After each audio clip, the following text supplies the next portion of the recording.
gan gana leel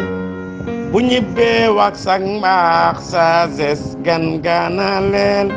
bu ñibbee wax sak mbaax Sagesse TV suma doon gan Sagesse TV yaa may dalale gan gana leel bu ñibbee wax sak mbaax Sagesse gan gana leel bu ñibbee wax sak mbaax Sagesse TV suma doon gan Sagesse TV yaa may dalale. salaamaaleykum mbokki internet yi salaamaaleykum waa Mbour salaamaaleykum waa Sénégal salaamaaleykum groupe Sagesse Média bi ñu am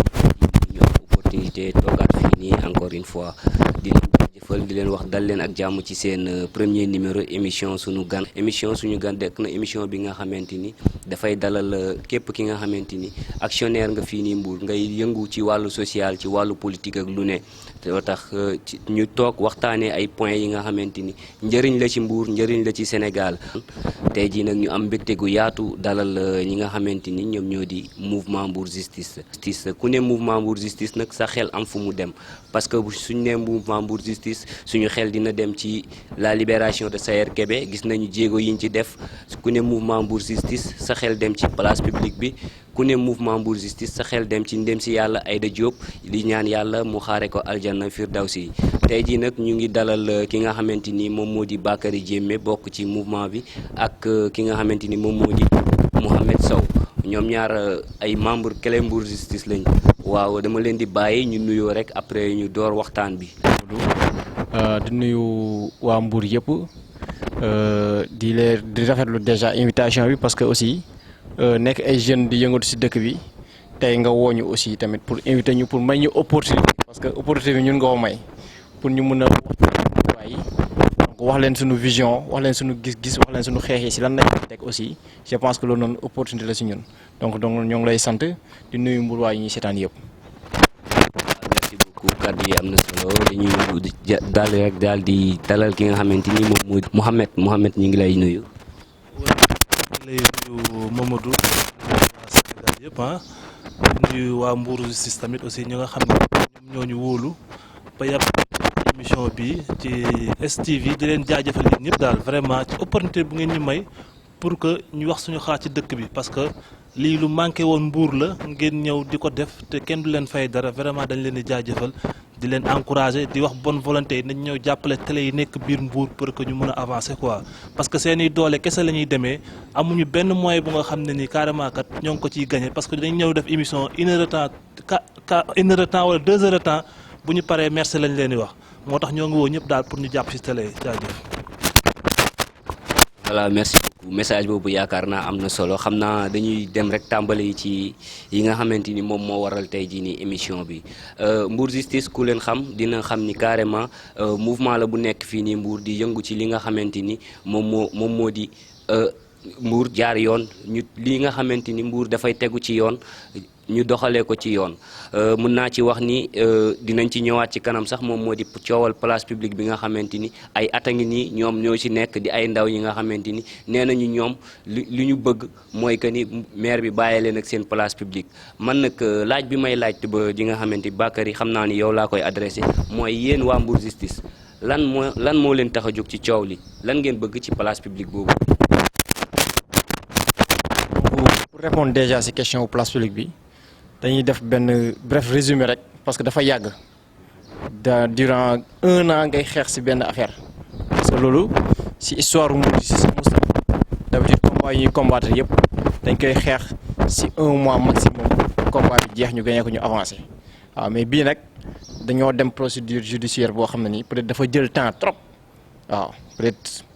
xam nga premier coup bi dañu demoon sur le terrain wàcc sur le terrain mais après ñu gis ni que dañuy am ay jafe-jafe à chaque fois suñu wàccee sur le terrain d'abord dañ koy commencer ci yenn arrestation yi am suñu biir xam nga donc cette fois-ci ñu ne nañ dem justice yóbbu ko fa donc ñu dem procédure pénale procédure civile d'abord nañ commencer donc yóbbu ki nga xam ne ni moom mooy monsieur le maire tribunal pour ñu atte ñu ci li nga xam ne nii moom moo ngi koy def ci place publique parce que aussi place publique la moom mooy loo xam ne ni askan bi ñoo ko nekkul benn nit moo ko moom nekkul ñaar nit moo ko moom tey su jëloon këram jaay ko ki nga xam ne ni moom mooy promoteur privé bi kooku suñu yoon ñun du ci nekk mais lu nga ko jaay askan bee ko moom ñëpp ko moom d'autant plus que ni ñu fi nekkoon comme mairie ñoom ñoo jëloon seen 200 millions daal koy def ci place publique bi defar ko ba mu taaru ba mu rafet donc le maire lan moo nekkoon responsabilité moom mooy mu ñëw def am entretien bu baax bu rafet di ko sécuriser di ko toppatoo ba nga xam ne nii képp kuy Mbour waa rek soo xalaatee sa xel su demee ci féexlu ji wala doxantu ji rek ak sa famille wala yaa xam noo koy defee ak say xarit nga xalaat place publique daal fay dem. mais yéen lan ngeen bëgg bi effectivement lan ngeen bëgg defal leen ci place. waaw lu ñu bëgg moom mooy su nekkee moom déjà bëgg na koo réfectionner mu réfectionner ko defal ñu ko place publique boo xam ne digne de son nom boo xam ne képp kuy Mbour waa bëgg a doxantu rek mun na fa dem doxantu su nekkee mënu ko nag nañu ko bàyyil noonu.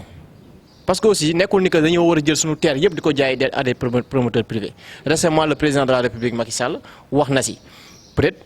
gis nañ fi tamit cas stade bi gis nañ fi yeneen cas yoo xam ne ni loxo maire à chaque fois moom mu ngi si terre yu nekk biir Mbour nii yëpp nekkul ni que jaay rek nañ si mën ay espace la yoo xam ne espace public la askan bi ñoo ko moom tey su nekkee dañ ko jël jaay ko jox ko promoteur privé yi mais ëllëg ñun suñu dëkk bi nan lay mel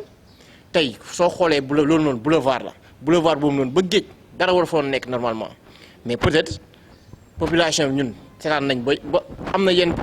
parties yoo xam ne occupé nañ ko mais yeneen parties aussi dañuy ñaan monsieur le maire ne ko mu bàyyil ñu ko mu doon place publique mu defar ko mu taaro nit ñi di fa féexloo di fa doxantu au moins ville bi mun am aération mais su nekkee day da ko jël jox ko promoteur privé lu ko neex la siy def te boobaa tamit population bi du si am dara. mais est-ce que tey xam naa ni loolu noonu Ousmane laa koy laaj est-ce que tey gisoo leen ni place publique boobu noonu ni mu meloon ay jamono est-ce que nekkul jaaduwul woon tey ñu toxal ko walla ñu yokk sécurité bi ba nga xamante ni fii nii mënoon nañ fee bañ a yegg. man su may dégg ñuy wax insécurité damay tiit ci pleine ville loolu ñun ñëpp war a tiit comme ñi nga xam ne ñoo dëkk ci alentour bi ñoom nan la ñu war a def nga xam ne gendarmerie moom la jege police centrale même pas 200 mètres hôpital bi nga xam ne mooy hôpital bi nga xam ne Mbour yëpp moom lañ doon fajoo à 0 mètre mais comme foofu amul sécurité comme ñun ñi ngi dëkk ñun ñu dëkk ci ginnaaw ay zone Sonatel Darou Salaam comme est-ce que maire bi war na fee mën a toogati mënut a assurer sécurité boobu noonu wala mook préfet ñoom ñaar ñëpp bu fekkee dem nañ ba foofu plein ville mënu am sécurité comme ñoom nañ ñu abal xam ne mënuñoo dem tamit nañu waxante dëgg foofu moom vraiment dama ne ñoom ñoo préparé woon loolu comme nu ñu def stade bi ñoom ñoo ko préparé pour fexe ba nit ñi ragal foofu bañ ne suñu dee dañ koy def leen rek waa côté boobu yëpp d'accord ne nañ ko def loolu mais yaakaar naa ne Bakary wax na ko sànq ñu def fa plus de 200 millions mais yow soo ñëwee loo war def jéem kaa defaraat tuuti di ko sàmm di rafetal maire dañ ko seeti maintes reprises fois ne ko utal benn ASP mu taxaw foofu noonu parce que loolu lañ leen di fayee ku fa bëgg a tuur mbalit mën a bul tuur ñi fay lal bu ñu wàccee mu ne leen kat yéen képp ku fi laloon lépp loo fi tuur jëlal nga yóbbu mais boobaa dina set mais deful loolu ñoom ñoo fexe bàyyi ko ba nga xam ne sàcc yeeg agresseurs yeeg bande yëpp dinañ fa ñëw ak borom ñaar tur yeeg ñu kenn xamul mais loolu mënul dem comme ñoom nag ñoo fexe ba loolu am te ñoom ñooy maire dëkk bi ñoom ñooy kilifa dëkk bi mënuñoo gérer loolu comme man sama wax mooy comme dañoo war a bàyyi xam ne mënuñu wax dëgg yàlla man loolu mooy sama gis ci place publique bi quoi. léegi yéen gis nañ ne place publique boobu noonu naam am na ñu ko jaay ci li ñu dégg ba ñu ngi koy tàmbali di ko defar di si def ay cantine ak yooyu waaye loolu lépp teewul aussi ba léegi Mbour am na fenn fu mu am place publique am mooy côté stade bi côté boobu noonu gisoo ni foofu noonu moom moo gën a taaru ci place publique suñu waxantee lu jaadu. bon Mamadou yaakaar naa ne olof dafa am lu mu wax nee na toj ndaa xaw ma am ndaa toj ndaa doo bëri ndaa boo amee ñaar ba ñetti place publique wallahi alhamdulilah dañuy sant yàlla boo demee Dakar fu la neex nga dem promé mais Mbour da nga naan benn place ngay am est-ce que loolu yoon la mooy nga dem Saly kese mais bu ñu amee côté stade ba am ville am ko Grand Mbour am ko 11 Novembre am ko fu ne mais ñun suñu fierté la kenn ku ne fa nga nekk di nga fa mën a dem mais fi ñu wax ni moom la ñu def place publique ana place publique nga fa gis mais dara amu fa garab yi ñu fa sampoon yi ñu jëlee woon fee yëpp wow na bay daanu instant wuñ toll ni ay jaaykatu oto fa nekk ak ay mécaniciens ay kenn xamul foofu kan moo fay dem. nañ waxante dëgg mais fee bien vrai que moo gën a jekk ci place publique mais amul ñu fa dëkk amul ñu nga xam nañ pare nañ pour dem foofu noonu parce que pour nga jéggi tali bi rek tout un problème la pour ngay dem naan yaa ngi dem place publique yaakaar naa ne Auchan la ñuy jéem a defaral rek ñun xam nañ nu mu demee waaye du pour ñun bu dee pour Mbour waaye la nga xam ne en plein ville de Mbour mais moo gën a jekk nañ waxante dëgg nag ci place publique. waaw yaakaar naa tontu yooyu noonu am na solo mais man ba léegi dañuy des ci problème mu place publique bi ba léegi parce que gis nañ ni demoon ngeen ci procès justice ba nga xamante ni am na lu ci judd lu bëri procès boobu noonu bëggoon nañoo xam fan la toll exactement. waaw déjà monsieur le maire dañ koy yóbbu ñu am procédure civile boo xam ne dañ koy yóbbu devant le juge des référés pour demander ko ay papiers moom mooy mu justifier lan moom moo tax ak si lan la ko teg pour jaay pour jël place boobu noonu daal koy jox ki nga xam ne ni moom mooy Ndaxte Dieng donc si loolu noonu déjà demoon nañ bureau pour laaj ko ay documents les documents qui pourraient justifier au moins li nga xam ne nii moom moo tax loolu la ko joxee nan la cédé place bi xam nga donc mu daal di bañ après nag si nañ koy yóbbu justice bi ñu fa yóbbee dañ koy laaj ay papiers yi ñu koy laaj moom mooy acte administratif bi nga xam ne mooy délibéré place publique bi pour joxe ko donc à part ça ñu laaj ko appel d'offre bi le contrat qui lie la municipalité ak l'établissement Ndaxte Dieng ak étude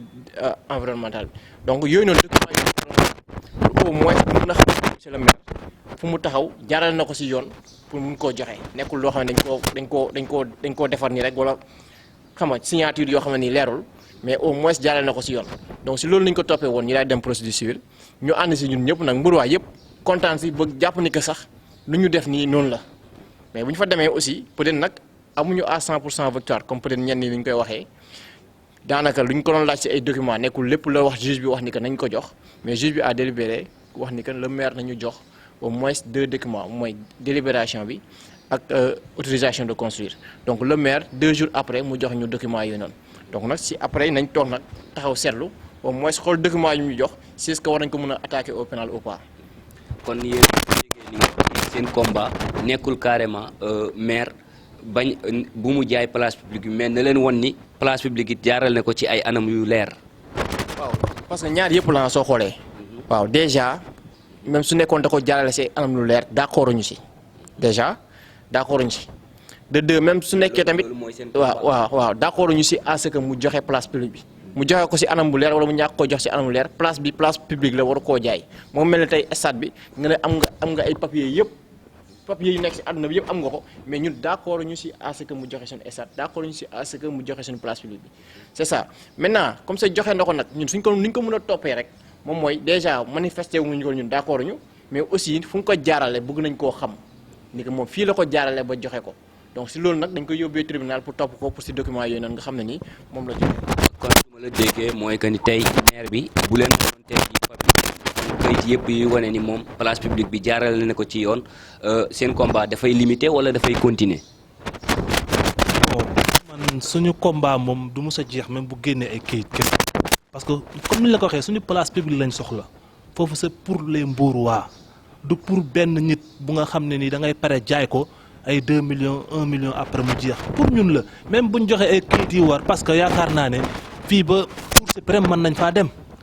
fekk ñoo ngi ñuy débuté rek dañuy gën a avancer rek ba keroog ñuy am li nga xam ne ni gain de cause moo xam moom lañ soxla suñu place publique parce que xam nañ ne kenn waru kaa jaay te yaakaar naa ne ak Macky Sall récemment li muy wax noonu si litige foncier yi dinañ gën a mën a jàppale que ñu xam ne kat fii pour Mbour waaye la ñu dellee ñu ko du pour kenn nit moo tax ñun daal combat boobu noonu même kayit yi c'est-à-dire dañoo toll foofu rek moo tax pour wane ne moom li muy même li muy bëgg a woote sax loolu amul mais taxul ñu bàyyi place publique bi moom te bés bu génn jotee pour waa Mbour yëpp génn pour ñu récupérer suñu place publique boobaa Mbour yëpp dinañ leen woo ne leen kaa leen dem jëli suñu place publique te dinañu delloo suñu place publique bés boobu nag dafa jotagul instant bu ñu toll nii nag dañuy xaar comme yoon moom moo ñu tënk ñun ñëpp nañ tënk ci yoon rek te xam ne dëkk bi am na yoon incha allah. ci loolu am na yoon parce que gis nañ ni ba léegi ci coowal place publique bi récemment amoon ngeen ci réeroo ak ci seen conseiller juridique ba fan yii nii jàll rek loolu bokkoon na ci li waraloon ñu repousser procès bi ba tax na nag procès bi ñu ngi ko fas yéene amalaat le 28 bii di ñëw da ngeen a amaat beneen conseiller juridique bu bokkut ak Pape Moussa wala. waaw pour wax ci loolu rek parce que ñun on est un mouvement bien organisé suñ jógee ci procédure civile monsieur le maire jox ñu ay documents yi dafa laaj ñu ci taxaw seetlu ko mais aussi dañoo am à part un conseiller juridique dañoo am un avocat boo xam ne ni moom moo ñu ëmb ci wàllum justice moom moo ñu wax def leen lii walla nii laa ko bëggee suñ bëggee gagner moom aussi lu mu ñu wax leer na Mbour justice procédure pénale nekkul ay caaxaan moom mooy suñu avocat nañu lii laa leen di conseil nii laa bëggee demee pénal moom mooy damaa bëgg ngeen andil ma peut-être sax au moins benn témoin moom mooy kii nga xam ne ñii nga xam ne ñëwoon nañ dañ leen remercier de passage ci procédure civile bi muy Souley Ndiaye ak Jolof Meng donc dañoo ñëwoon témoigner wax ni que ñoom mosuñoo fekkee fu ñu délibération amul ci procès pénal bi procès civil bi noonu lañu defoon ñoom aussi dañ leen a woowaat encore pour ñu ñëwaat réitérer seen engagement par rapport ak procédure pénale bi loolu lañ suñu avocat conseiller loolu la suñu conseiller juridique d'accord donc ñun nag on comprenait pas moom précipitation bi mu si bëggee ak lan moo tax lu avocat yi wax nga xam ne yenu na maanaam selon nous moom lan moo tax mënu koo accepter xam nga ñaari nit nag su ngeen di waxtaan d'accord nañ si benn point jarul ngay génn di ko saaga jaru ko yéen ñaar waxtaan ngeen moom mu ne ah man de sunu avocat bi lu mu wax de moo gën a dal suñu xel moom mu ne moom lu mu gis loolu la gis mais nangul nañ ko lu mu gis lan moo si jar après nga génn si télé yi di saaga nga dem si rajo yi di yàq der nga dem si fu nekk quoi parce que loolu après moom moo andi sax coow li parce que après on a resté 2 mois parce que moom le 5 août la commencé def ay publication di wax si Mbour Justice ñun le 6 octobre nañ def suñu dernière kii bi donc on est resté 2 mois sans parler sans wax parce que bëggu ñoon dugg si polémique boobu parce que jàpp nañ ni que ñun sunu adversaire c'est le maire c'est la municipalité ñi nga xam ne ñoom ñoo jël jaay suñu place bi mais nekkul Pa Moussa moo taxoon ñu noppi bañ a dugg si polémique yooyu noonu mais soo demee tey ba si tudd ay turu yaay seen yaay ñoom lañ leen yaree wala di si wax yu ñaaw yooyu noonu nga xam ne ni sont des jeunes qui sont là qui sont restés là depuis plus de 6 ans di xeexal Mbour taxaw temm boole seen doole yi di cotiser seen xaalis nga xëy ne cotiser wuñu dara te man j'ai avec moi les reçus keroog moo génnee reçus yi dañoo ñëpp a tiit parce que moom nag warutoon tiit quoi Pa Moussa parce que il sait très bien que ni ñun am nañu reçu peut-être nag ñu mu àndal la dem wax ni que ñun mosuñoo fay mais moom il sait très bien que ñu ngi doon cotiser ñu ngi doon participer ñu doon fay am nañu ay reçu mais peut-être nag xam nga nit moom soo bëggee yàq der moom kenn mënu laa yàqloo der mais moom récemment def na benn déclaration muy wax ni mouvement Mbour Justice c'est un mouvement corrompu ba mu souligner ay cas ya nga xamante ni bëgguñu si woon a sax ñëwaat mais xam nga information amul limite te nit ki da ngay leeral keroog woo naa ko pour ñu jéem a am émission mais dafa ma ni dafa am ay gàllankoor moom tamit dama koy jaajëfal bu baax parce que tamit gis naa ni ku ñu jox cër la à tout moment yi nga xamante ni intérêt Mbour la ñu woon ne moom lay xeexal donc kon tey jii nii moom nee na yéen mouvement c'est un mouvement corrompu ak yooyu noonu ba mu wane ay preuve ne lii ak lii nii la demee. quelle preuve la wane. keroog am na ay preuve yu mu fa wane buy wane ni maire am na ay documents yu mu leen deseel loolu noonu loolu lan ngeen ciy tontu. yan preuve laa lay laaj moom mooy le mouvement Mbour Justice sont des jeunes corrompus yan preuve la si teg yan preuve la si teg le cas Aïda Diop et le cas des étudiants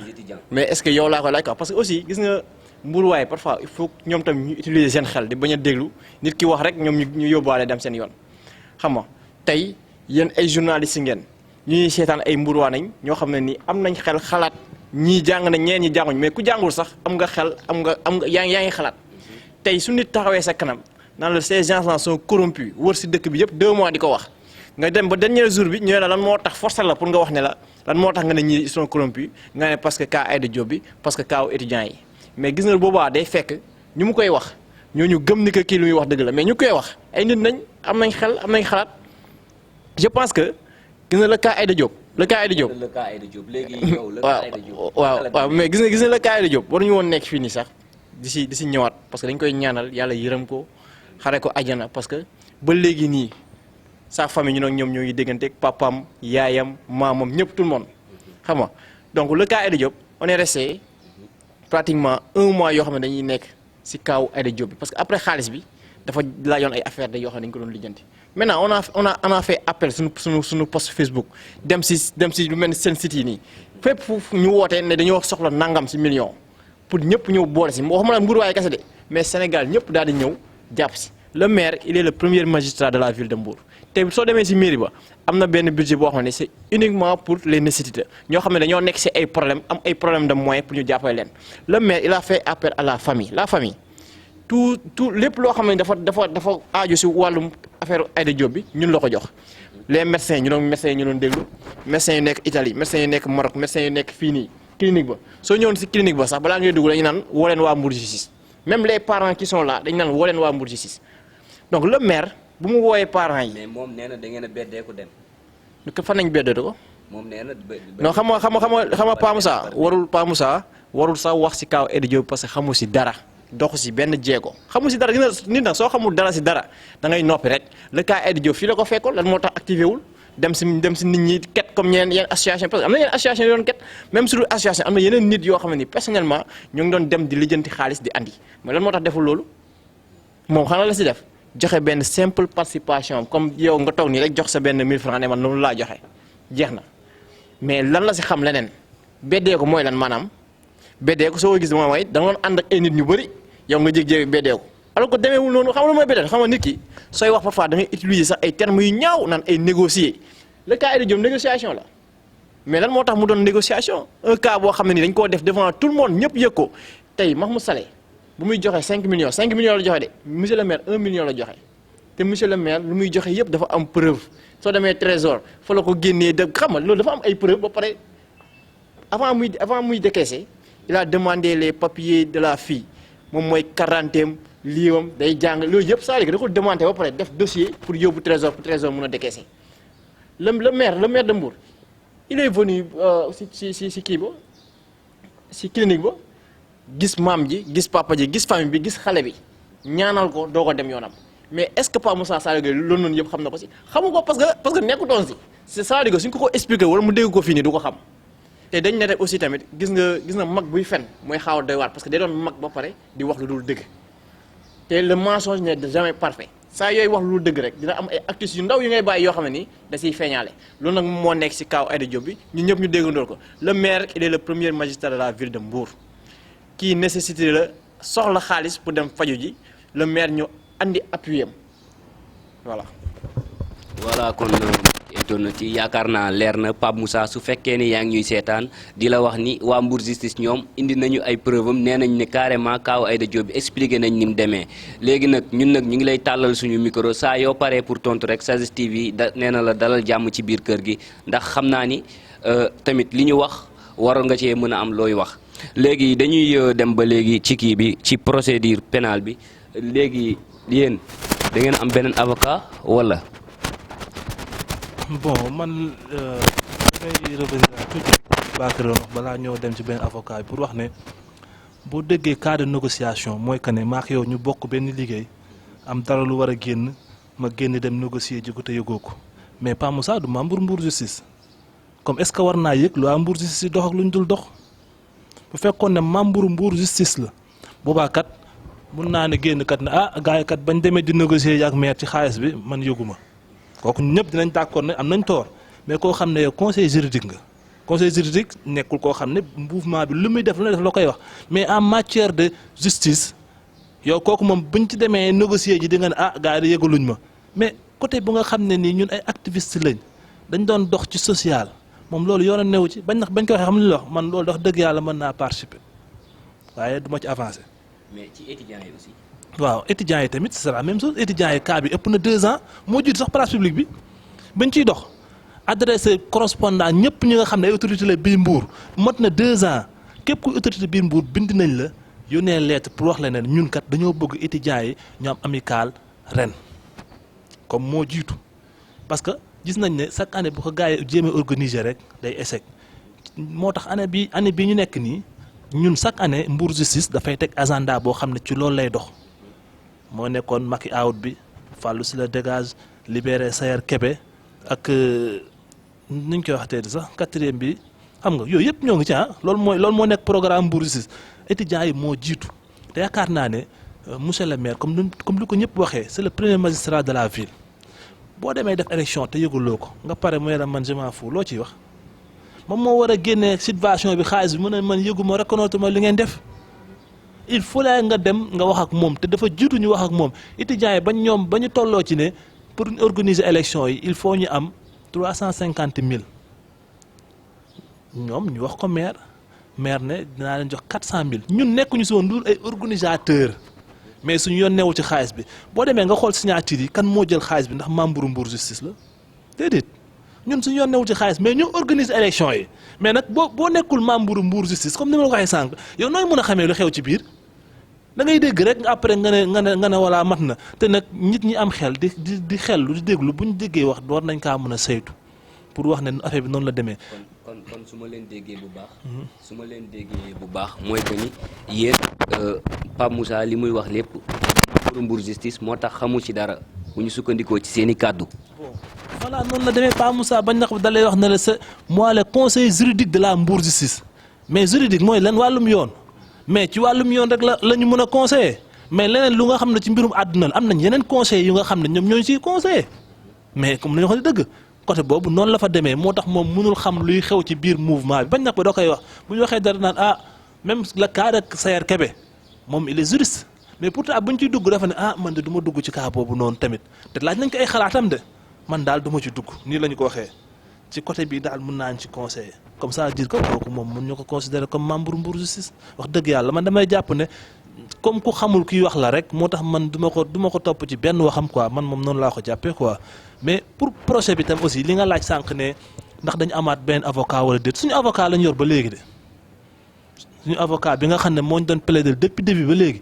moom lañ yor te moom mooy ñëw lundi incha allah pour plaider ñu. mooy l'ami de Pape Moussa. oui c'est l'ami de Pape Moussa même moom mooy ñëw plaider ñu ça veut dire que moo lay wan ne ñun ba léegi ñoo ngi ci lu ñu nekkoon rek mosuñu kaa wàcc moom lim ñu suggéré yëpp chaque jour ci la ñuy nekk ñun bañ na loo ñu mënti wax dañu naan bàyyi ñu déglu avocat ba pare lu mu ñu wax ñu def ko keroog procès bi passé lépp lu ñu fa def lu ne moom moo ñu ko sant mosuñoo ñëw tribunal ñu woote initiative pour le développement de Mbour suñu président jëkk wala déet. avocat boobu kan moo leen boole woon ak moom. waaw avocat boobu noonu Pa Moussa moo ñu booleeg moom xaritu Pa Moussa la moo ñu booleeg moom mais bi problème yi amee moom xam na ne lépp luñ ko doon wax moo gën a yenu maanaaka li ko Pa Moussa doon wax moo tax mu ne man je reste avec vous moom ci yoon lay dox ci dëgg lay liggéey comme yaakaar naa ne moo tax moom mu ne xaaral kat ma jéem a rester ak ñi nga xam ne ni ñoom laa kon woon di liggéeyal depuis le début noonu la fa demee de mais du leen. kon yéen am ngeen confiance ci avocat bi leen Pape Moussa indi loon malgré que ni yéen ak moom am ngeen ay problème am ngeen confiance ci moom. bon waxuma am confiance sax mais en 1000% parce que nit ku honnête la te day wax dëgg lépp lu mu lay wax lu nekk rek moom da koy wóor ne ci aqulaay taalaam la ko teg moo tax mu ñu koy wax bu ñu am woon ci moom confiance pourtant xoola duñ sax waxateeg moom. c'est-à-dire que dem nañ bureau am toog waxtaan ak moom mu wax ñu lu nga xam ne moom mooy tàkkate du fay nañu nii ak nii la demee ba su ma gisee nag ngeen wàcc yoon boobu tamit je vous mets à l'écart parce que maa ngi yéen ci dëgg la ñuy ànd heure bu dëgg boobu dañee nag ma dindi ko lépp boobu ba léegi moo ngi xool mësul gis ne ñun luñ ko waxoon jàdd nañ ci virgule te bés buñ ci jàddoon virgule dootoo ko gis mu àndateeg ñun pourtant noonu la demee de. mën nañu wax ni mouvement Mbour justice ba léegi day continuer ak avocat am bi nga xamante ni Pape Moussa moom moo leen ko présenté woon léegi xam naa ni dañuy bañ a personnaliser débat yi rek ci loolu noonu parce que bëri na point yu ñu war a mën a waxtaanee te temps baa ngi dem seen coow du seulement place publique bi parce que récemment ñu ngi dégg ne benn partie ci stade bi dañ ko jox benn promoteur bi nga xam du ma tudd turam parce que xam ngeen nu mu demee léegi loolu noonu fan yéene le 6 bi jàll def ngeen benn point de presse di wane ni carrément stade bi doo leen nangu ñu def ko comme ni ñu def place publique bi boobu noonu lan moo ciy seen combat encore. waaw xam nga bëggoon a préciser un peu rek si par rapport ak parfois lu ñuy wax naan nee nañ du seen procédure pénale mais ba pare ñu ñëwaat si procédure pénale bi parce que dina procédure pénale bi moom bu mu koy déclencher c'est derrière nous xam nga da ko déclencher. à notre insu xam nga peut-être ñun d'accord amuñu accord mu d'accord mu dem déclencher ko si loolu nañuy wax ne que kon ça veut dire que moom moo ko déclencher mais suñu procédure la parce que suñu kii nañu woo suñu demee ñu ne Mbour justice Fallou si la mais loolu suñu yoon nekk si ñun xam nga donc c'est xam nga foofa tamit nit ñi foog ñuy déggee fenn quoi moom nag suy wax day jéem a jaxase rek nee naa la léegi loolu ñoom lu seen yoon nekkul léegi lan lañ fay def mais c'est suñu du seen yoon nekkul boobu noonu suñu demee Mbour justice nañu wax Fallou si la donc pour revenir aussi gis na avocat bi xaritam la te ñun la nekkal Pa Moussa bu mu xamee ba xam ne que avocat bi mu ngi koy wax dëgg parce que moom da ko waxee dëgg sax mu supprimer la mu bloqué la toog jamono avocat bi mu demee xam ne avocat ba nga koy sonal di ko wax dëgg mu teg ko ne la dem wuti beneen avocat mais procès yi di ñëw nii yëpp est-ce que gis ngeen fa suñu avocat bi avocat bu doon ñëw depuis daaw ba ren gisoo leen ko parce qu'il n'est pas d'accord par rapport ak Pa Moussa lu muy def mais maintenant la lundi incha allah. procès bii nii jàll avocat bi ñu leen indi loon seen président def ni xamu ko musuñ koo gis xamuñ ko mu ñëw représenter Mbour justice te ñun musuñ koo gis xam nga loolu c'est grave c'est très grave même mais nag gis nga nit moom li ngay def rek sa bopp Pa Moussa dafa am carrière politique te ñoo ngi koy ñaan parce que ñun ay nit rek kese nañ ñoo ngi koy ñaanal réussite mais nu mu koy commencé nii si wax lu dul dëgg je pense que ni. loolu moom démentir na ko nee na moom bëggul nekk maire. waaw mais xam nga loolu yow la ko wax ko média yi di wax mais Pa Moussa du jaaxaloo ñu duñ ko wax Pa Moussa j'ai été avec lui man maa ko wax de parce que il serait plus judicieux sax tey mu toogoon fii nii parce que ñun bu ñu ñëw loolu lañu yaakaaroon ni que débat ñun ak Pa Moussa la parce que loolu nañ doon coordonné depuis boobu ba léegi mais malheureusement nee na nekk fi chaque jour danaa nekk fi te moom mu ngi si dëkk bi maintenant ce serait plus judicieux ñu toog mu jaaxaaroo ñun wax ni que Pa Moussa nañu politiqueul Pa Moussa man ñaata yoon laa taxaw ak moom mu may wax waxi politique waxi moom ambition yu mu am si mairie bi Ablaye Tine maître Ablaye Tine mais maître Ablaye Tine nañ def ba xam ko ñun Pa Moussa moo tax ñu xam ko Pa Moussa moo ñu doon wax ni que moom mooy mentoram si politique te génne nañ vidéo boo xam ne ni maître Ablaye Tine mooy wax Pa Moussa taxaw si te moom nañ mandaté il va te dire que ni nag xaritam la non sama xarit la mais non en matière de politique boo demee ba ñu lay mandaté ça veut dire que am nga si sax position bu baax si biir parti bi donc loolu su nekkul politique je pense que nag tamit xamuñu leen lan la quoi maintenant si cadre stade bi parce que dina stade bi dafa similaire un peu ak kaawu place publique bi parce que espace la boo xam ne ñëpp ko bokk ñëpp ko moom yow nga bëgg koo jël jox ko benn nit xam nga ñun loolu lañ d'accord gis nga monsieur le maire moom en tant que maire de la ville de Mbour nga am titre foncier bu toll nii 17 hectares soo demoon def sa projet banque ba mu munti dem bu financer projet bi gis nga Sama Fall am na 8 milliards de 7 milliards monsieur le maire mun na am 20 milliards si projet bi wala mun na am lu ko ëpp am projet bu ko gën a taaru bu ko gën a rafet mais lan moo tax mënu koo def parce que amul ambition si dëkk bi amul xalaat si dëkk bi amul benn projet boo mën a toog rek nga ne monsieur le maire xalaat na lu rafet lii def na ko si dëkk bi amul su nekkee yéen xam ngeen ko yéen journaliste ngeen ko wala su nekkee Mbour waaye xam nañ ko ñu wax ñu ko ñun mais en tant que ñun waa Mbour Justice xamuñu benn projet bu rafet bu taaru boo xam ne ni monsieur le maire def na ko boo xam ne nii su ko présenté Mbour waaye ñëpp ay d'accord non day xaar benn ndaxte dañuy jógee fële ne ko sa espace public bi la sa place publique la bu saa soxla mu ne ko acca kaay ma jox la wala benn Sama Fall jógee fële ne ko sa stade bi laa soxla mu ne acca kaay ma jox la ko mais le maire moom dans tout ça moom lan la si moom te stade bi suñu ko jaayee mais stade bi waruñu koo jaay sax waruñu koo privatiser benn nit kese di ko moom di si def lu ko neex. mais monsieur le maire kese moom kese mënut a jaay stade bi. waaw mais xam nga ñun interpellé wuñu soo gisee déclaration bi nekkul monsieur le maire kese nañu interpellé dañoo interpellé ministre des sports parce que stade la xam nga dañoo interpellé le préfet parce que tamit xam nga loolu yëpp dafay jaar daa am fu muy jaar ay signature la ay gouverneur Thiès ay lu nekk signature yëpp sama mais dañoo interpellé ñi nga xam ne nii ñoom la war a jaar surtout le ministère des sports surtout le préfet de la ville de Mbour. gis nga am na yenn yoo xam ne nii war ñun duñ ko nangooti ñun Mbour waaye dootu ñun nangooti ñu jël suñu espace public yi di ko jaay duñ ko def gis na place publique kii bi duñ dem sax ay procédure pénale ay fii nañ jaar non dañuy dem toog si biir stade ba espace ba ñu xool fan nañ koy tabax xanaa suñu kaw nañ koy tabax gis nga ñun ñoo doon mayeeti suñu autorités yi fu ñu toogatee dañu noot si ay lan si ay question wu place bi dama koo jaay dañoo am benn privé bu fu ñëw jox nañ ko place publique la monsieur le maire su nekkee am na ay moyens su nekkee amu ko naka dem wuti ji defal ñu li nga xam ne nii Sama Fall moom la fi bëgg a def loo xam ne ni après dafay appartenir à la population bourgeoise mais tey soo ko jëlee jox ko benn nit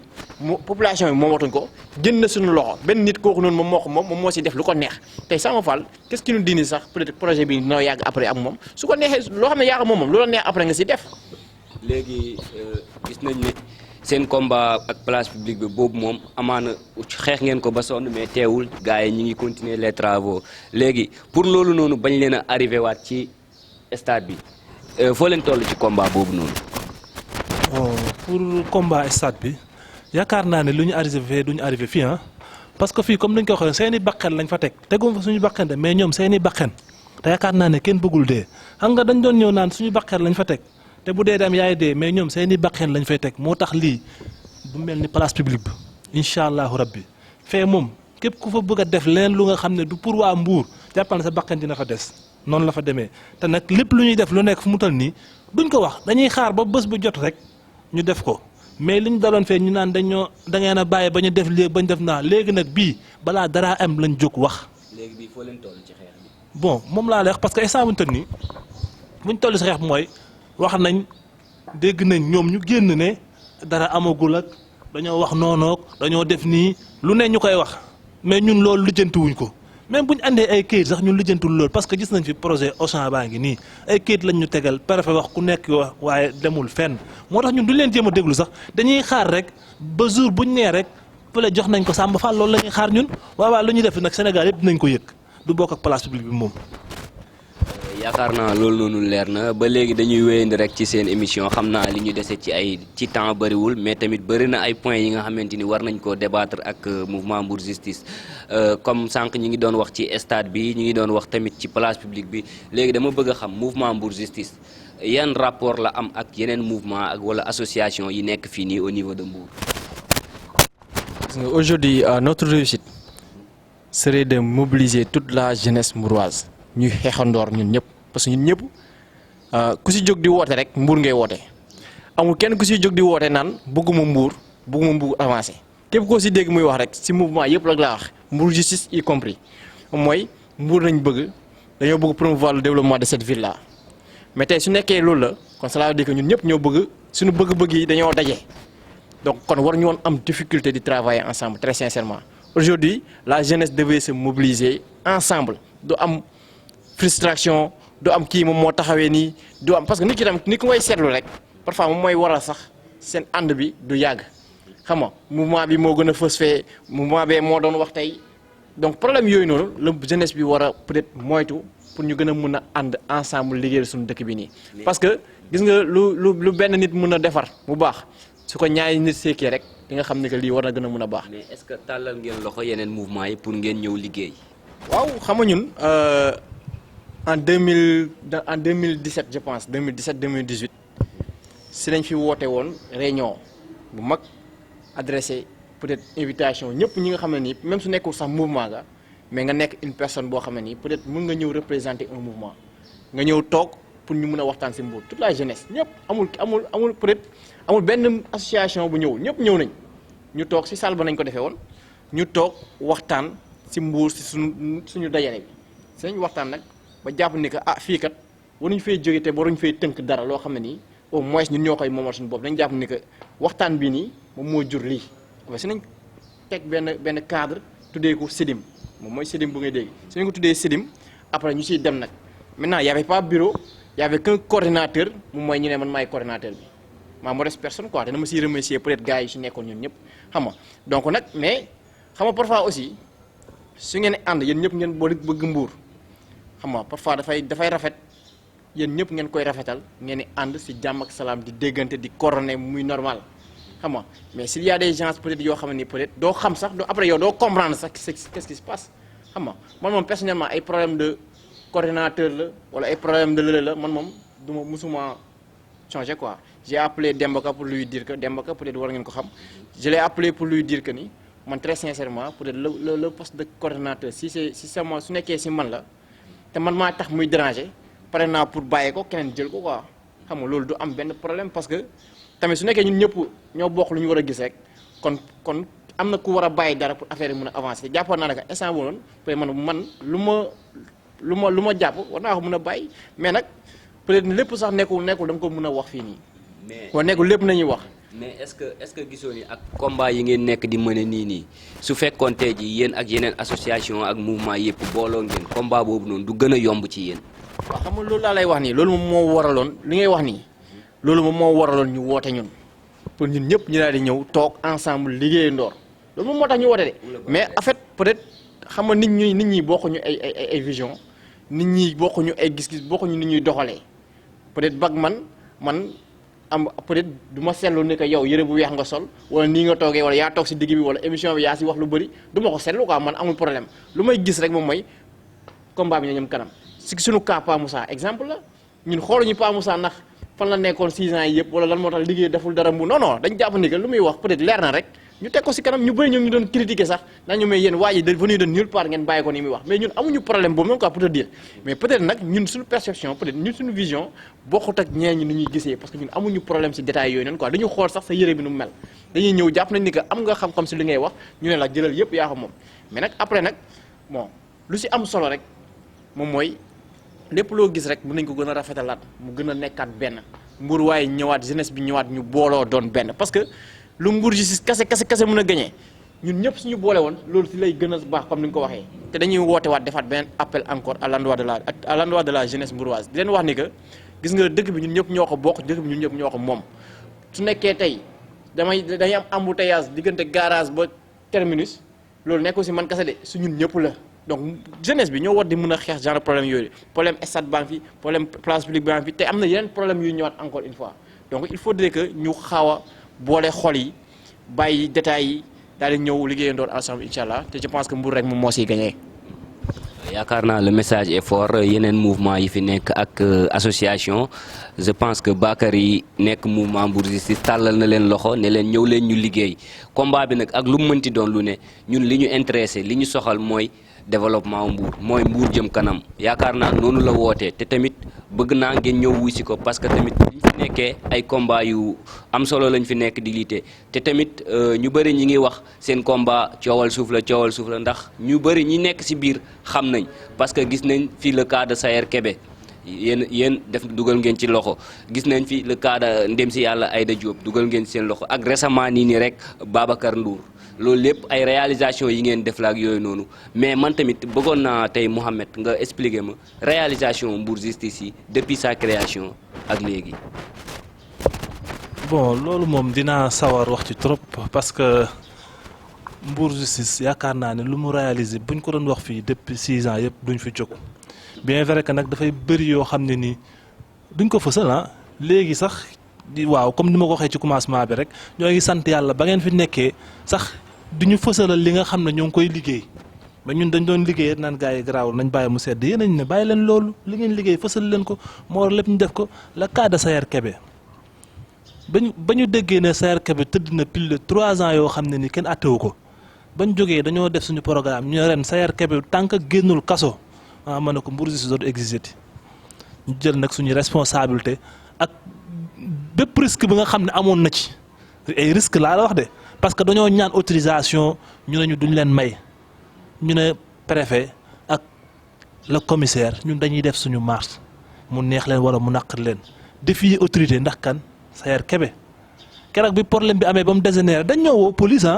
commissaire nañu nag bépp incident bu munti am vous êtes les responsabilités vous êtes d'accord ñu ne ko oui on est d'accord mu ne comme dem leen coow laa ngi noonu moo lay wan na ñun carrément lépp lu ñu def lu nekk rek Mbour moom moo ñu ci ñor ci réalisation yi mooy gis nga kaaw étudiant yi 4 ans Mbour musul am amical yàlla def na ba ñëwee am na amical Mbour gis nga insalubrité bi fi nekkoon ba ñuy soog a ñëw chaque jour suñu émission yëpp mbalit mi la woon mais léegi yàlla def na ne moo ngi wàññeeku bien vrai que dañun moo ngi wàññeeku éclairage public bi tamit suñu combat la woon tamit saa bu ñu xëyee kaas dinañ gis ne Moussa le maire dina xëy génn gis ngeen maa ngi taal lamp yi fii comme ça dire que am nañ ay réalisation yu ñu def bëri na yoo xam ne moo ngi fi ci biir Mbour yoo xam ne Mbour si def na ko mais peut-être boobu affaire yi melu woon nii comme léegi télé yi nu mu bëree ak rajo yeeg yooyu pour que ñuy mën a fësal lépp quoi mais bëri na car macha allah buñ ko doon lim xam naa ne dañ fiy fanaan mais wax dëgg yàlla comme ni ko Bakary waxee Mbour Justice mooy mouvement bi nga xam ne nii bépp mouvement bu nekk biir Mbour am nga fa membre loolu moom lu leer la comme li nga wax woote leen Mbour Justice rek ngay gis koo xam ne ku la ne tey Mbour Géej ma ville laa bokk kii ne la Sidim laa bokk kii ne la espace civiliste laa bokk kii Mbour debout laa bokk Mbour Justice rek nga koy gis ça veut dire que ñun ñoo ngi woo ñëpp quoi noonu la fa demee. li nga wax moom yaakaar naa ni am na parce que dama leen di seedeel ne rek Bakary mi amaana sax xamu ko mais am na benn groupe bu ñu bokk maak moom muy JCI Jeune Chambre Internationale moom gis naa ni ne ñoo fa bokk mais man ci seen réalisation yooyu noonu est-ce que am na suivi parce que étudiants yi gisoon nañ ne xeex ngeen ci xeex bu am solo ba yàlla def ñu am amical bi te loolu noonu fan lañ ñu toll ci étudiants yooyu noonu ak yeneen yu bëri récemment rek le jeune Babacar Ndour yooyu noonu yëpp ba ñu libéré ko je pense que loolu noonu am na seen réalisation yi est-ce que yéen a ngi am ay suivi. waaw bon si kaw étudiants yi déjà nga ma interpellé peut dafa tombé sax parce que tey depuis tey ce matin rek journée bi yëpp si kaw étudiants yi lañ nekkoon te loolu passé na de am nañ amical ak yëpp mais suba si ba léegi si kaw étudiants yi mu mën a yëkkul moom moo waral sax peut-être suñu retard bi parce que dañu am quelques difficultés pour jot seen subvention les étudiants nous ont appelé pour nous dire que ne dañoo amat problème te il faut que Mbour Justice def ci loxoom tuuti pour ñu mun a jot subvention yi parce que université yi na te foog ñu am appartement foog étudiants yi ñëw foog ñu dalal leen foog ñu am fu ñu dëkk foog ñu am aussi nu ñuy lekkee donc nag problème subvention ba noonu c'était lié pour xam nga problème technique la bu ñu am fële ne au niveau du trésor dafa am benn papier boo xam ne peut-être moom moo manqué si étudiants yi la manqué dégg nga il fallait que ñun aussi ñu intervenir papier boobu noonu daal di ñëw donc ñoo ngi si ba matagul nag mais on espère bien que ni d'ici parce que dafa nu mu tudd sax le secrétaire Ibrahima Kane bu nekk trésor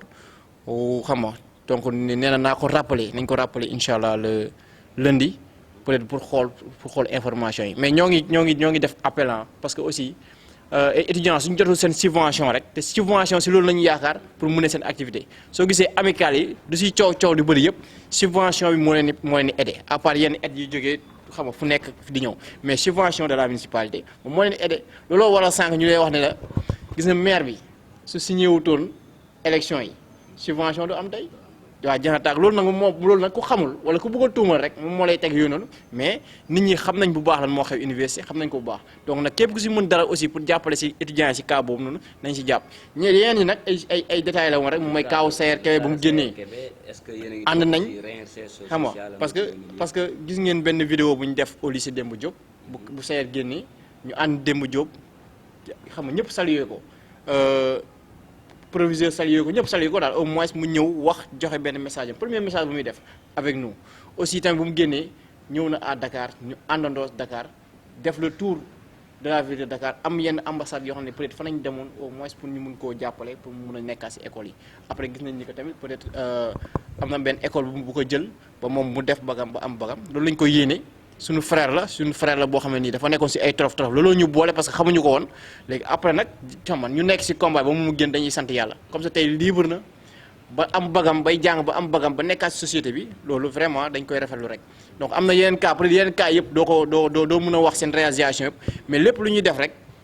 moom mooy jéem a fexe taxawu askan bi Mbour suñu dëkk la ñun lu ñu andi parce que affaire de choix la de yow am nga choix peut-être ne su ma génnee tey damay dem tëdd sama néeg nelaw man sama choix nekkul loolu sama choix moom mooy suba ak ngoon ma nekk si mbuurwaay pour au moins mbuurwaay mun a nekk si jàmm période nawet bi taataa yi si buntu mairie bi wala si yeneen koñ yi ñu fexe di si apporter quelque chose te lu impact bu Mbour yi am si dëkk bi moom mooy au moins léegi autorités yi ñoo ngi ñuy bàyyi xel au moins autorités yi pour une première fois ñoo ngi bàyyi xel jeunesse bi suñ demee sax bay signé bañ leen war a signéloo nañ ne waaw Mbour Justice ñoo ngi fi de est-ce que war nañoo jaay lii wala est-ce que war nañoo signé lii wala fii moo ngi taa dañ ko doon gaaw dindi ko balaa waa Mbour Justice wax wala lamp yi fay na fii waa Mbour Justice wax nañ si dañ ko doon dindi ji am na benn émission boo xam ne rajo nañu nekkoon nii def rajo en direct di wax si mbalit bi en direct ñu woote ne ñoo ngi koy génnee bu waaye ça veut dire que au moins ñoo ngi siy wax ñu ne ñoo ngi koy génnee noonu woote nañ oto mbalit pour ñoo génnee ko donc ça veut dire que parfois su nekkul sax si combat yi mais impact bi da siy am solo te dina permettre autorités yi au moins sax ñu mun a bàyyi xel bu baax a baax moom baax merci beaucoup xam naa ni li ñu dese ci temps bëriwul te yi ñu bëggoon a waxtaanee lépp tamit yegguñu ci mais juste dafa am benn laaj bu ndaw xam naa foofu laay jeexale yéen ñaar laa ko bëgg a séq quoi gis nañ ne yéen a ngi wax monsieur le maire liggéeyu mais fan yi am na lu ñu nemmeeku ci dëkk bi muy caméra de surveillance yooyu noonu ban moo ngeen ci am ak ban gis-gis. bon yaakaar naa loolu rek taxul ñuy wax liggéey quoi te caméra de surveillance bu fi ñëwee jàpp naa ne nekkul monsieur le maire moo ko fi andi am na leen lu ko fa andi dul monsieur le maire waaw pour wax ci nag ne man moom damay wax rek que ne foo déggee police rek nga daw rek xamal ne sàcc nga sama wax la parce que su ma gisee caméra de surveillance lu may ragal ci caméra de surveillance bu dee kay jàmm rek laay defuma dara lu bon defuma lu ñaaw pour man dafa war a gën a bëri dëkk bi ba képp ku fiy def naka sudul noonu foo génnee gaa yi xam ne yaa ngi koy def man loolu mooy sama moo ci caméra de surveillance parce que ñun am luñ ci ragal bu ñu sañoon mbedd fii ba couragement sali koñ boo tourné dina fa am man loolu mooy sama wax ci caméra de surveillance yokk sécurité bi biir Mbour surtout ça yokk sécurité bi vraiment merci beaucoup. waaw donc on peut que s'en féliciter di wax ni que peut-être bien la bu ñëw dolleeku encore si Mbour lu rafet la xam nga dañuy féliciter ñu ko fi andi bien vrai que ni peut-être affaire état la affaire de sécurité publique la mais dañ koy rafetlu parce que ñun ñoo ngi doon kaas loolu di wax ni que dëkk bi insécurité bi di wax ci détails yooyu noonu donc tey suñu demee ba am lii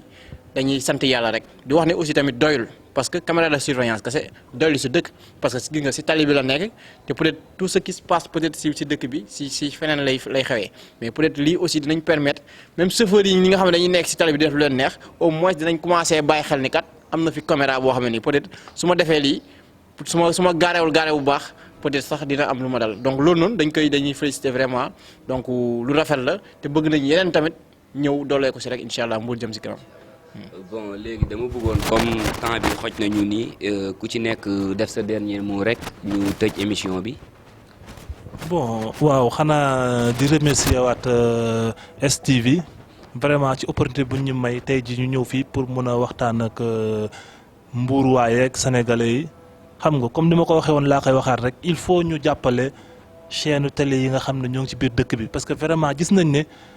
du ñun rek ñooy tax liggéey bi avancé la Mbour Justice moo ngi yuuxu di wax mais am na lu tax yuuxu bi di yegg fa nga xam ne nii foofu lañ ko soxlaa di leen jaajëfal bu baax di jaajëfal ñëpp ñu nga xam ne ñoo ngi jàpp tamit ci combat wu Mbour Justice yi vraiment di kontaan ñoom xam nañ ñëpp mais bu ñu limee dañuy juum mais am na ñoo xam ne moom vraiment mosu ñoo sonn ci combat yi te seen yoon newul ci politique newul ci dara quoi di jaajëfal ñëpp daal vraiment kontaan. ok merci beaucoup Bakary dernier mot. waaw xanaa di nuyuwaat Mbourwaay yëpp di leen xam nga di leen encore réitérer encore suñu disponibilité xam nga di leen wax ne que ñoom nañ fi nekkal fépp fu ñu yaakaar ne que war nañ mën a intervenir rek parce que si yenn cas yu bëri suñu kër yi nañuy toog ñu woo ñu téléphone ñu ñëw intervenir yu feeñ ak yu feeñul yëpp parce que parfois tamit am na yoo xam ne peut-être mënuñu koo fësal waaw donc dañuy remercier ñëpp. di leen wax ne que nous sommes là pour vous nous sommes là pour la population mbouroise nous sommes là pour le Sénégal pour Sénégal am jàmm ak salaam le président Macky Sall lu muy def si yeneen dëkk yi mu koy def suñu dëkk bii nga xam ne mooy Mbour parce que mérité nañ ko on est la 3e ville économique du Sénégal ba pare am nañ population yi ba pare au moins sax moom sax nit ñi wóolu nañ ko voté laat ko fii nii nu mu gañee Mbour daakaar naa ne que bëri na trop donc ñoo ngi koy woo aussi le président de la République di ko wax ne que Mbour soxla na am na lu bëri loo xam ne daf fay manqué te soxla nañ encore moom mu dugalaat fi loxoom pour au moins ñu gën a mën a taxawaat léeg-léeg aussi moom mooy remercier peut-être ñi nga xam ne nii à chaque fois lépp lu Mbour Justice def rek ñoo ngi si biir ñu feeñ wala ñu ñàkk feeñ xam nga peut-être am na ñenn ñoo xam ne sax bëgguñ ñuy tudd seen tur mais xam nañ seen bopp daal xam nga su ma si waxee Ziggy rek ñeneen ñu si def ñëpp dañ xam seen bopp su ma waxee grand Cheikh Ndiaye ñeneen ñëpp dañ xam seen bopp ki nga xam ne nii aussi tamit xam nga le frère Diabou la à chaque fois daf ñuy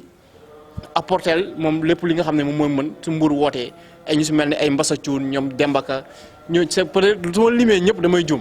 mais di remercier ñi nga xam ne nii à chaque fois Mbour Justice su nekkee dara rek ñoom dañ ciy ñëw def si seen lépp peut-être parfois sax duñu feeñ lu bëri duñu feeñ ñun nañuy gis si kanam rek mais am nañu ay conseils yu bëri yoo xam ne nii peut-être ñoo ngi si dëkk bi dañu jàppale lu si mel ni aussi grand Dame Seck ñu leen remercier opportunité aujourd'hui dañuy jox Mbour waaye rendez-vous le 28 moom mooy lundi incha allah na ñëpp ñëw ñu jàpp comme ni ñu ko doon waxee di woo jeunesse bi di woo ñëpp association yi di woo ñëpp pour ñu ñëw dooleel ñu si combat bi nga xam ne ni moom lañu nekk ak place publique bi